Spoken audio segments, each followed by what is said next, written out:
A former Valley News anchor and her husband facing serious charges of fraud connected to COVID-19 relief funds made their first court appearance today.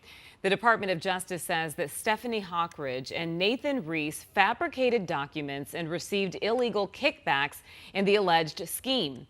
12 News journalist Chase Golightly joins us live in studio with the details.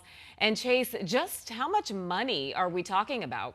Well, Gribe, a federal report claims both received about $300 million from this alleged scheme. And now, 2 years after that report was released, they're now facing federal charges. Former news anchor Stephanie Hawkridge and her husband, Nathan Reese, holding hands as they walk into a federal courtroom in Texas, both charged with COVID-19 relief fraud.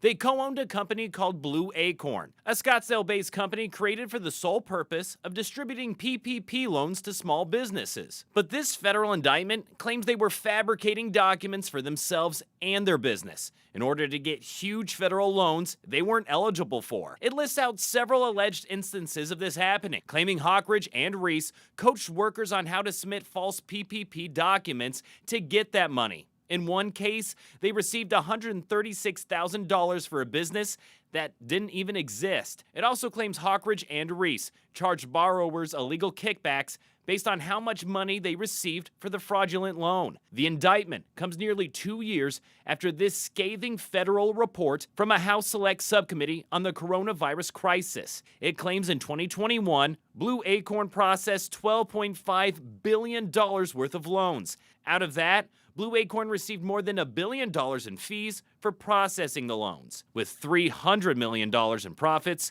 going to its owners. The report found that Blue Acorn gave priority to high-dollar loans and told staff to ignore small business requests. When talking about those mom-and-pop shops, the committee released messages posted by Hawkridge to workers saying, quote, "Delete them. Who cares? We're not the first bank to decline borrowers who deserve to be funded." Another message by Hawkridge says, quote, "Closing these monster loans will get everyone paid." Both Hawkridge and Reese pleaded not guilty to charges of wire fraud and conspiracy to commit wire fraud.